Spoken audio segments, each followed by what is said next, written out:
कैसे हैं आप सब। उम्मीद करता हूँ कि आप सब लोग अच्छे होंगे।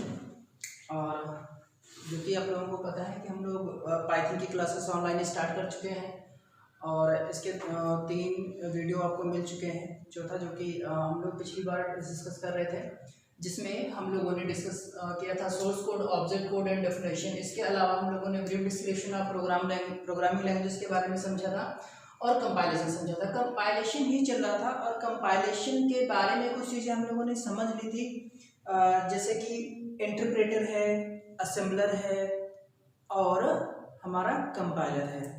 तो कंपाइलर के बारे में हम लोग डेप्थ में समझने वाले थे और उसी को हम लोग विद डायग्राम में व्यक्त करने वाले थे। तो आज हम लोग उसी चीज़ के बारे में हम लोगों को पढ़ना है आज। तो देखते हैं, सबसे पहले हम जो प्रोग्राम लिखते हैं वो कहाँ पे लिखते हैं, इस चीज़ के बारे में बात हो रही थी। तो आइए शुरू करते हैं। सबसे पहली चीज़ कंपाइलेशन। कंपाइलेशन हम मतलब किसी सोर्स कोड या हम किसी जो हम कोड लिखते हैं अपनी या सिंपल इंग्लिश भाषा में, उसको कंपाइल करना और उसे या कंप्यूटर के समझने के लायक बनाने के लिए कंपाइलर का यूज़ किया जाता है। उस प्रोसेस को कंपाइलेशन बोलते हैं। उसी के बारे में उसी को हम लोग एक डायग्राम के जरिए समझते हैं। सबसे पहले जब हम कोई सोर्स कोड लिखते हैं तो यहाँ पे मैंने ऑलरेडी बता रखा है कि यहाँ पे क्या है। सबसे पहले सोर्स कोड लिखेंगे कहाँ पे, तो उसके लिए हमारे पास कोई ना कोई एक एडिटर होना चाहिए या IDE होना चाहिए। IDE का पूरा नाम होता है इंटीग्रेटेड डेवलपमेंट एनवायरनमेंट, जहाँ पर हम सोर्स कोड लिखते हैं। ये पहला स्टेप हमारा होता है जब हम कंप्यूटर पे अपना या किसी IDE पे सोर्स कोड लिखते हैं किसी प्रॉब्लम को सॉल्व करने के लिए। दूसरा, फिर जब हम सोर्स कोड लिखते हैं तो उसके बाद जब उसको हम रन कराने की कोशिश करते हैं तो उस समय एक सबसे पहले चीज चलती है जिसको बोलते हैं प्री प्रोसेसर। प्री प्रोसेसर मतलब जो हमने सोर्स कोड लिखा है उस चीज पर कंप्यूटर के द्वारा या कंप्यूटर द्वारा समझना, जिसको हम प्रोसेस भी बोलते हैं। ये हमारा सेकेंड स्टेप होता है। अर्थात यहाँ पे क्या होता है, इंक्लूजन ऑफ हेल्पिंग फाइल्स, मतलब फाइल्स को बनाने में मदद करता है। उसके बाद कंपाइलर चलता है, मतलब कंपाइलर चलने से पहले हमें प्री प्रोसेसर की आवश्यकता होती है। प्री प्रोसेसर चलने के बाद हमारा कंपाइलर चलता है। तो कंपाइलर जब चलता है तो कंपाइलर को ही हम यहाँ पे बाइंडिंग भी बोलते हैं, यानी कि प्रोग्राम को रन कराना। ठीक है। अब कंपाइलर जब चलेगा तो कंपाइलर चलने के बाद कंप्यूटर एक ऑब्जेक्ट फाइल बना करके दे देगा। यहाँ पे मैंने ऑलरेडी लिख रखा है, यहाँ पे लिखा हुआ है ऑब्जेक्ट कोड। मतलब जो कंपाइलर चला तो कंपाइलर ने एक नई फाइल बना दी और उसका एक्सटेंशन नेम जो होगा .obj होगा या .ob हो सकता है। अब कंपाइलर जब चल गया तो हमारे पास नई फाइल बन गई या कंप्यूटर के पास एक नई फाइल आई गई जिसका नाम है, जो आपने फाइल का नाम रखा होगा उसके लास्ट में जिसका फॉर्मेट होगा .obj यानी ऑब्जेक्ट फाइल। उसके बाद हमारा लिंकर होता है। तो लिंकर का काम ये होता है, यहाँ पे लिंकर को कैसे सोर्स कोड को लिंक करना है। तो वहां पे हमारी स्टैटिक लाइब्रेरी, स्टैटिक मींस समझते होंगे 2 तरीके की चीजें होती है, डायनेमिक और स्टैटिक। स्टैटिक मतलब जो स्थिर होती है या जिन्हें पहले से बना करके रखा गया होता है। तो अब लिंकर चलेगा, लिंकर काम करेगा। लिंकर जब पूर्ण रूप से सक्सेसफुल हो जाएगा तो एक नई फाइल जनरेट कर देगा। अर्थात ये एक जब लिंकर चलाए 4th स्टेप पे तो एक नई फाइल जनरेट कर दिया जिसका नाम उसने फाइल के नाम के साथ उसका एक्सटेंशन नाम से .exe रख दिया, ये जिसको हम बोलते हैं एग्जीक्यूटेबल फाइल। अब जो एग्जीक्यूटेबल फाइल होगी या जो एग्जीक्यूटेबल फाइल होती है, तो आई थिंक मेरे हिसाब से आप लोग एग्जीक्यूटेबल फाइल समझते होंगे। एग्जीक्यूटेबल फाइल को ही हम सॉफ्टवेयर फाइल भी बोलते हैं या जो यूजर होता है उसके लिए इंपॉर्टेंट होती है। अब जो हमारी एग्जीक्यूटेबल फाइल होगी उसके बाद लिंकर चलने के बाद हमारा लोडर चलेगा। लोडर क्या करता है, ये शेयर्ड लाइब्रेरी होती है। इसमें शेयर्ड लाइब्रेरी की मदद से लोडर काम करता है, यानी उसको मेमोरी तक ले जाने के काम या मेमोरी में लोड करने का काम लोडर करता है। अब जब लोडर काम करेगा तो वो फाइल मेमोरी में पहुंच जाएगी, अर्थात हमारी CPU में फाइल पहुंच जाएगी। यानी हम ये कह सकते हैं कि ये जो काम होगा हमारा लोडर और सीपीयू, ये लोड करेगा फाइल को और इसके अलावा एग्जीक्यूट करेगा। यानी ये दोनों काम जो होंगे वो हमारे रैम पे होंगे। अब तक जो काम हो रहे थे वो प्रोसेसर पे हो रहे थे, अब जो डाटा हमारा आ गया लोड हो गया कहाँ पे, रैम पे हो गया। अब जब रैम पे डाटा आपका लोड हो जाएगा देन आपको आउटपुट मिलेगा। यानी कि हमारा जो सेकेंड स्टेप और third step and fourth step था ये बाइंडिंग था, मतलब इसको हम बोलते हैं कंपाइलेशन या कंपाइलिंग। उसके बाद जो फिफ्थ एंड सिक्स्थ स्टेप है, इन दोनों के दौरान यानी डाटा हमारा रैम पे आ गया और उसको हमें एक निश्चित आउटपुट मिल गया। अब उस जो आउटपुट मिलता है उससे ही हमें यूजर को या जिसको जरूरत होती है उसको शेयर करना होता है। तो आई थिंक आपको ये चीज कंपाइलेशन पूरी समझ में आ गई होगी। अगर इसमें कोई भी चीज नहीं समझ आती तो आप लोग प्लीज कमेंट करके जरूर पूछिए। इसके बाद अगला जो टॉपिक हमारा आता है वो आता है टेस्टिंग। अब टेस्टिंग क्या है इसके बारे में समझने की कोशिश करते हैं। अच्छा, एक चीज और मैं थोड़ा सा आपको यहीं पे डिस्क्राइब कर दूं इसके बारे में। पहले मैंने पुरानी वीडियो में आपको ऑलरेडी इसके फर्स्ट पार्ट में मैंने बता रखा है कि किसी भी प्रोग्रामिंग भाषा को, चाहे जो भी प्रोग्रामिंग भाषा हो, उसको अलग अलग यूटिलिटीज प्रोग्राम द्वारा हैंडल किया जाता है। और वो यूटिलिटीज प्रोग्राम जो मैंने बताए थे वो असेंबलर था, कंपाइलर था और इंटरप्रेटर था। असेंबलर एक ऐसा प्रोग्राम या यूटिलिटी सॉफ्टवेयर था जो असेंबली लेवल लैंग्वेज को कंपाइल या असेंबल करता था, जबकि कंपाइलर और इंटरप्रेटर जो थे वो दोनों हाई लेवल प्रोग्रामिंग लैंग्वेज या HLL लेवल प्रोग्रामिंग लैंग्वेजेस को कंपाइल करने का काम करते हैं। ठीक है, तो ये चीज आपको समझ में आ गई होगी। अब आगे बढ़ते हैं और अगला जो है हमारा लिंकर को थोड़ा सा डेप्थ में समझने की कोशिश करेंगे, थोड़ा सा बस, ज्यादा नहीं। तो इसके बारे में भी समझ लेते हैं, इसको भी डायग्राम के जरिए इसको भी समझ लेते हैं। लिंकर जो होता है वो लिंकर करता क्या है। तो यहाँ पे तो आपको इतना थोड़ा बहुत समझ में आ गया होगा कि लिंकर का काम क्या था। अब आगे देखते हैं लिंकर कैसे काम करेगा। और आप लोगों से गुजारिश है, अगर आप लोगों को कोई भी चीज समझ में नहीं आ रही है, अगर कोई भी टॉपिक समझ में नहीं आ रहा है तो उसको कमेंट करके जरूर पूछिए। ठीक है, क्योंकि जब तक आपकी क्वेरीज नहीं आएंगी हमको नहीं पता चलेगा ना कि आपको समझ में आ रहा है या नहीं आ रहा है। तो इसके लिए आप लोग कमेंट जरूर करिए। देखते हैं हम लोग हैं अगला पॉइंट जो हमारा है, सेकंड पॉइंट जो था वो लिंकर था। फर्स्ट पॉइंट हम लोगों को कंपाइलेशन था, तो लिंकर के बारे में भी समझने की कोशिश करते हैं। अब लिंकर क्या काम करता है, सबसे पहले हम क्या करते हैं, source of programming. Source programming,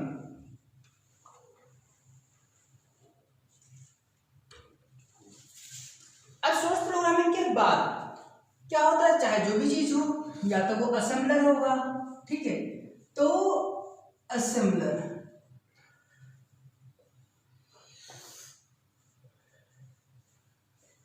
क्या करता है, असेंबली लैंग्वेज को कन्वर्ट करने का काम करता है। तो असेंबलर जब चलेगा, या यहाँ पे अगर आपने हाई लेवल लैंग्वेज यूज कर रहे हो तो यहाँ पे असेंबलर की जगह कंपाइलर चलेगा। ठीक है, असेंबलर भी क्या करेगा, एक आपको ऑब्जेक्ट कोड बना करके देगा। और इसका एक्सटेंशन नेम मैंने अभी आपको बताया कि उसका एक्सटेंशन नेम क्या होता है। ठीक है, तो ऑब्जेक्ट कोड बना करके देगा। उसके बाद ऑब्जेक्ट के बाद हमारा क्या चलता है, लिंकर चलता है, यानी जो लिंकिंग का प्रोसेस होता है। अब लिंकर चलेगा, लिंकर क्या करता है, एग्जीक्यूटेबल कोड बना देता है। मतलब जब लिंकर हमारा चला तो उसने एक नई फाइल जनरेट की जिसका नाम उसने चेंज करके क्या रख दिया, एग्जीक्यूटेबल फाइल। जो भी फाइल होगा उसका एक्सटेंशन नेम चेंज हो जाएगा, तो यहां पे आ जाएगा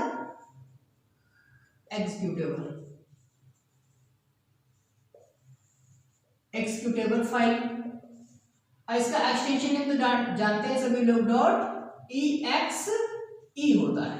ठीक है, एक्जीक्यूटेबल फाइल बन गई और उसके बाद हमारा लोडर चलता है।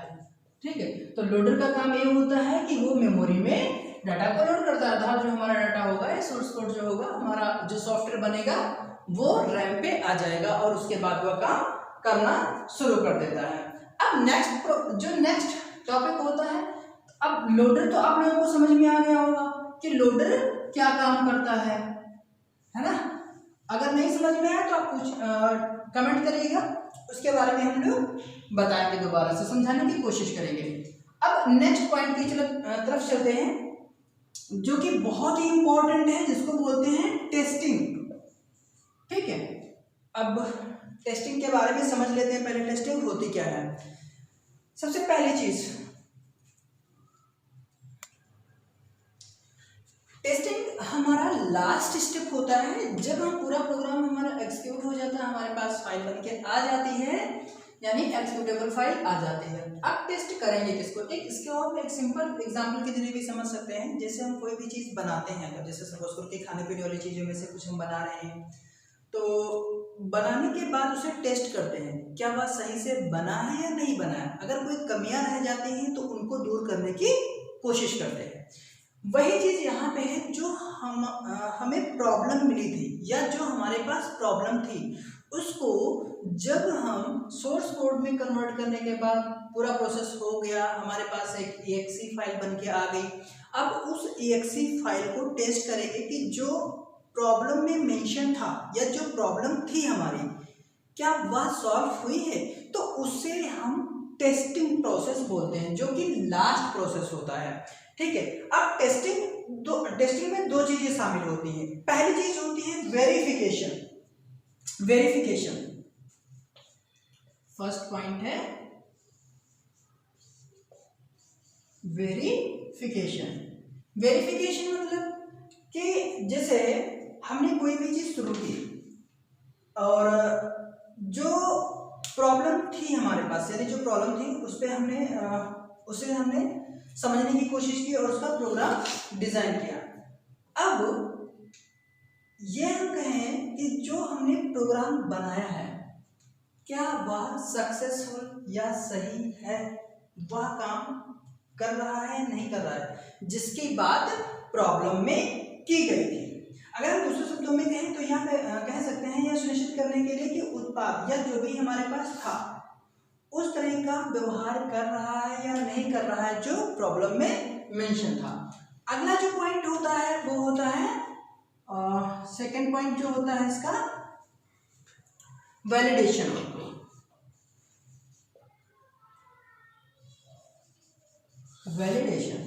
अब वैलिडेशन क्या होता है। अब जैसे कि मान लो जो हमने प्रॉब्लम सॉल्व की, उस प्रॉब्लम में कुछ ऐसी उम्मीद नहीं की गई होती या कोई यूजर गलत चीजें डालता है, तो उसे वैलिडेट कौन चेक करेगा, तो उसे चेक करके वो ऑटोमेटिक रिजेक्ट कर दे और प्रोग्राम आपका स्टॉप हो जाए। सपोज करो कि जैसे आपने एक सिंपल सा प्रोग्राम बनाया जिसमें आप यह चेक करवा रहे हो कि वह यूजर जो है अपना जेंडर डाले और जेंडर में M फॉर मेल के लिए और F फॉर फीमेल के लिए दो ही चीजें इनपुट करनी है। अब यूजर जब प्रोग्राम चला रहा है वो उसकी जगह कोई न्यूमेरिक अंक डाल रहा है या 1 2 3 डाल रहा है या पूरा पूरा नाम लिख रहा है, तो इस कंडीशन में क्या होना चाहिए, प्रोग्राम ऑटोमेटिक स्टॉप हो जाए और प्रोग्राम मतलब हमारा कंपाइलर या कंप्यूटर हमारा काम करना बंद कर दे, या हम ये कह सकते हैं वह कोड काम करना बंद कर दे, उसे हम बोलते हैं वैलिडेशन। अब उसके बाद आता है नेक्स्ट जो पॉइंट होता है वो होता है डीबगिंग। थर्ड टेस्टिंग समझ लिया, उसके बाद आ जाता है डीबगिंग। टेस्टिंग के बाद डीबगिंग क्या होती है इसके बारे में भी समझने की कोशिश करते हैं। तो 5th पॉइंट जो है हमारा वो है डीबगिंग।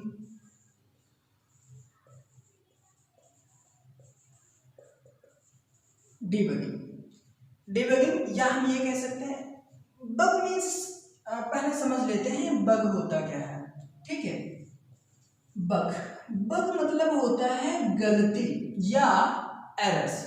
अब उन्हीं एरर्स को दूर करने के लिए जो प्रोसेस अपनाते हैं उसे बोलते हैं डीबगिंग, यानी जो हमारे प्रोग्राम में एरर्स थी उनको छांटने का जो प्रोसेस होता है उसे हम डीबगिंग बोलते हैं। अब इसमें जो एरर्स होती हैं या जो गलतियां आती हैं वो किस किस प्रकार की आ सकती हैं, उसको समझने की कोशिश करते हैं।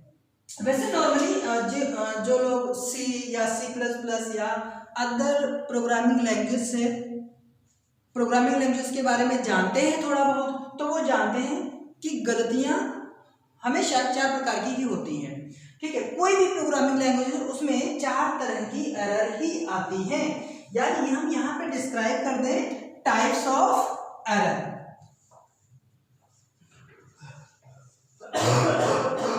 टाइप्स ऑफ एरर, ठीक है। तो इसमें सबसे जो पहला पॉइंट हमारा होता है, यानी जो पहले टाइप की गलती होती है वो होती है syntax error. Syntax error.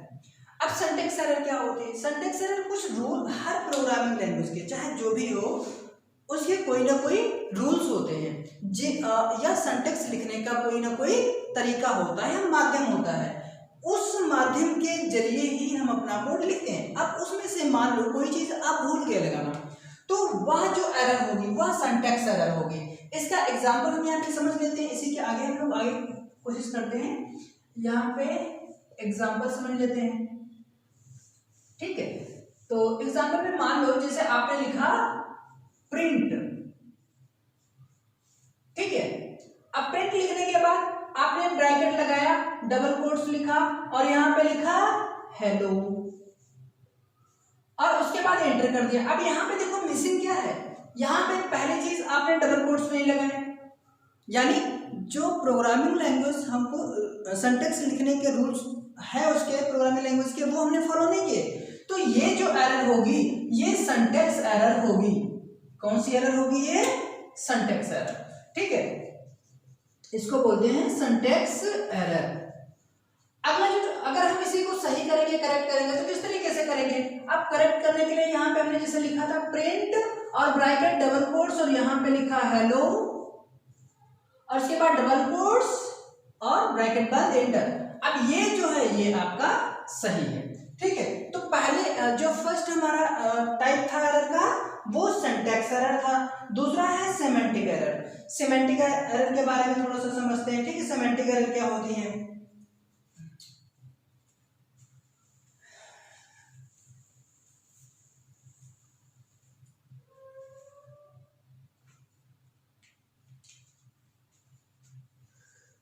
Second point,